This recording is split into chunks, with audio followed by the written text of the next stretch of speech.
हाय सर्वांना, स्वागत आहे आपल्या यूट्यूब चॅनलवरती. चॅनलचं नाव आहे सासरची माणसं. तर कसे आहे सर्वजण? मस्त आहात ना? माझा आवाज अजून पण बदललेला आहे कारण की कफ होतो आहे, त्याच्यामुळे मी जास्त इन्फेक्शन होते म्हणून मी तोंडाला मास्क लावलेला आहे. याच्या आधी पण लावायचे, पण अजून पण माझं मास्क घालण्याची जी हे सवय ती जात नाही आहे. तर मस्तपैकी मग आम्ही चाललो होतो, भर उन्हात चाललो होतो. 3 वाजले तरी एवढं ऊन होतं की सांगता सोय नाही. तर यांनी फोन लावला होता की आम्ही निघालो आहे वगैरे. तर मम्मीला पण घेऊन चाललो, कारण कसं मम्मीला पण बघायला कसं काय रूम आहे काय आहे, आणि ती घरी एकटी बोर होण्यापेक्षा, कारण ती तिकडं जायला आपल्याला तेवढेच पैसे द्यावे लागतात. एक माणूस असो किंवा 2 माणसं असो, आपल्याला तेवढेच पैसे द्यावे लागतात. तर मम्मीला म्हटलं चल तुला बोर होण्यापेक्षा तिकडं जाऊन ये, थोडीशी रूम पण बघशील. तर आम्ही तिला घेऊन गेलो. पुरी काय सोडतात का? पुरी बोलल्या आम्हाला पण यायचं आहे. तर चला म्हटलं तुम्ही पण चला, आणि रूम बघायला चाललो होतो. आणि 2-3 बघितले होते, तुम्हाला जसं की आधीच्या व्हिडिओमध्ये सांगितलं आहे कशी काय रूम आहे वगैरे सांगितलं. तर आता इथून आम्ही निघालो आणि भरपूर ऊन होतं बरं का, तुम्हाला सांगते. आणि मी आज डोक्याला तेल लावलं होतं, त्याच्यामुळे चंपू झालेले आहे सगळे. मी तेल लावलं होतं कारण मी तेल संध्याकाळचं लावते आणि सकाळी लगेच धुवून टाकते. पण मी म्हटलं मंगळवारी धुवून टाकावे केस, कारण की जयंती पण होती.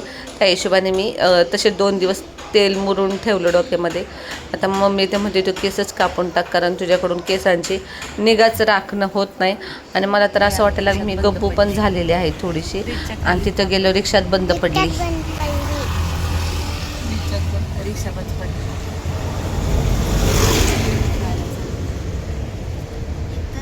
आता एकदम जवळ आलोय, थोडंसंच बाकी आहे. आणि मागच्या वेळेसची बी रिक्षा अशा खराब होते गेल्या. कधी का हा ना, तरी बरंच अंतर आहे. चालत म्हटलं तरी लई लांब होईल. करतील टाईम लागतो म्हणते काही.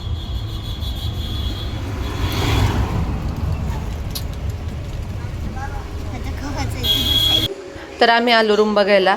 आणि बिल्डिंगचा व्ह्यू आहे ना, तो आपण जो स्वतःचा रूम घेतला आहे ना तसाच व्ह्यू आहे. आणि शेजारीच होती बिल्डिंग, थोडीशी अंतरावरती. आणि असं छान रूम होतं खरंच. पण तिथे गेले ना, मी तो रूम बघितला, मला असं दमछाटीत व्हायला लागली ते रूम बघून. मला असं गुदमरल्यासारखं व्हायला लागलं. म्हटलं अरे कुठे आले, जंगलात आले का काय आले, मला असं व्हायला लागलं. मस्त तो व्ह्यू होता गाड्यांचा बघण्याचा, पण मला तो म्हणजे मी बघता क्षणी, आणि जे बाहेरचं वातावरण होतं ना ते पण असं दमछाटीसारखं होतं. मला तेवढ्या एरियात गेलं, मला असं कुसं तरी व्हायला लागलं. आणि मस्त रूम होता, छान होता. 24 तास पाणी होतं, तुम्ही बघू शकता. पाणी वगैरे सर्व छान आहे आणि मस्त होतं. मला आवडला बरं का हा रूम. पण मला तिथे गेले असं दमछाटीन, मला असं वाटलं मी कुठेतरी जंगलात रूम घेतलाय म्हणजे भाड्याने घ्यायचं आहे. मी म्हटलं मला करमणारच नाही कडे ह्या ठिकाणी. आणि मग हा रूम मी रिजेक्ट करून टाकला, कारण मला रूम छान आहे, मी रूमला नावं नाही ठेवत आहे. कारण मी दिवसभर घरी एकटी राहणार, आणि असा रूम म्हटल्यावर मला खरंच एवढा मोठा आणि नाही करमणार. मला कसं गजबजलेलं वातावरणाची राहायची सवय, नाही तर मी अशा वातावरणात राहूच शकत नाही. मला असं नाही का, बाहेरचा व्ह्यू वगैरे पण चांगला, माणसं दिसले पाहिजे, म्हणून जरा फ्रेश वाटलं पाहिजे. म्हणून मी स्वतःचा रूम घेताना पण मी तसाच घेतलेला आहे. भले ती लांबून माणसं दिसते ते, पण ते बघताना जरा आनंद वाटतो. नाहीतर आपला बाहेर नुसत्या गाड्या बघून, जंगलं बघून, डोंगर बघून किंवा काय बघून काय फायदा आहे का? म्हणून मी हा रूमला रिजेक्ट करून टाकलं. पण रूम छान होता. तर पुढचा व्हिडिओ अजून एक रूम बघितला होता, पण त्याची शूटिंग काढलेलं नाही आहे, कारण तिथं ऑलरेडी ते लोक राहत होते. पण हा रूम मग, कारण याला भाडं पण जास्त होतं. 9,500 याला भाडं होतं. पण एवढं खास काय नव्हता. आणि समोर 2-3 म्हणजे बिल्डिंगच होती, पण समोर 2-3 रूम खालीच होते. रात्रीचे ते रूम बघताना भीती वाटली असते, हॉरर रूम वाटले असते समोरची बिल्डिंग बघताना.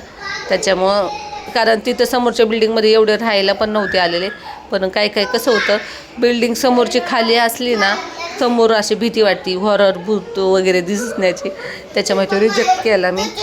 नंतर मग रूम वगैरे बघितला, आणि मस्त आम्ही जो एजंट होता त्यांची अशी मस्त 4 व्हीलर आहे. मग त्या 4 व्हीलरच मध्ये बसलो, कारण प्रत्येकजण असं रूम दाखवायला येते. त्या आधी विचारतात तुमचे किती माणसं आहेत रूम बघण्यासाठी, मग ते त्या हिशोबानेच गाडी घेऊन येतात. कारण प्रत्येक जो रूम दाखवणार आहे त्यांच्याकडून गाडी असते.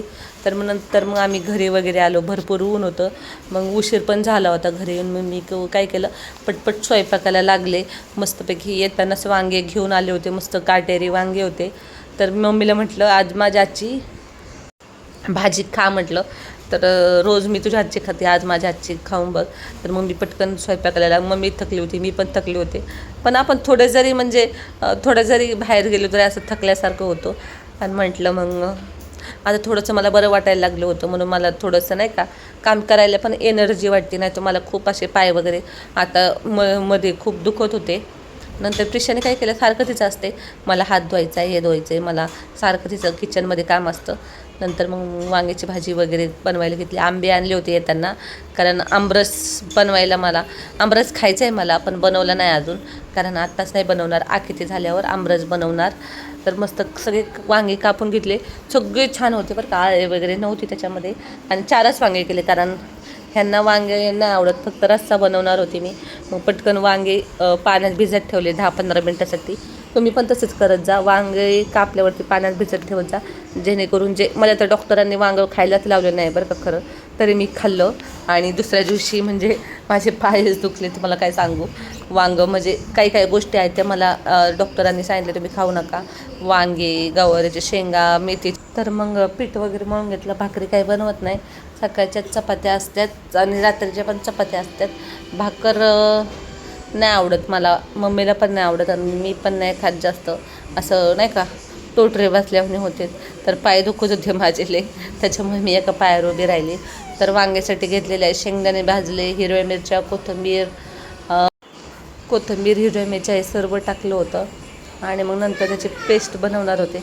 तर सगळं मग मिक्स केलं आणि मिक्सरमधून बारीक करणार होते. आणि एवढे छान वांगं झाले, मला काय सांगू, खरंच खूप छान झालं.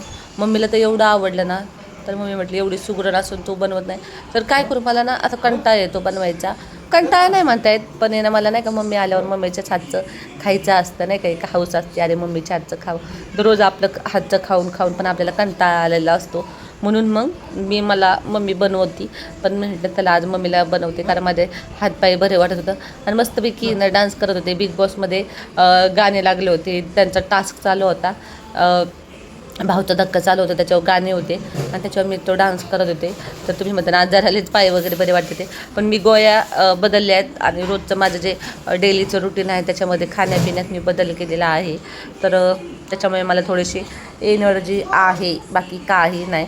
तर कोणतं गाणं बोलते सांगा मला या कमेंटमध्ये. तर हे गाणं होतं, चित्ता ता चिता चिता चित्ता ता ता चित्ता ता चिता चिता चित्ता ता ता. तर मग आता रूम तर बघू, रूम नाही आवडली ती, आता आपल्याला जी रूम आवडली ती तर आपण लवकरच राहायला जाणार आहोत. तर तुम्हाला व्हिडिओच्या माध्यमातून लवकरच कळत राहील. तर व्हिडिओला असंच प्रेम राहू द्या, सपोर्ट राहू द्या. व्हिडिओ आवडल्यास व्हिडिओ लाईक करत जा, चॅनलला सबस्क्राईब करा. भेटूया अशात नवीन छान एका व्हिडिओमध्ये. तर चला, बाय बाय.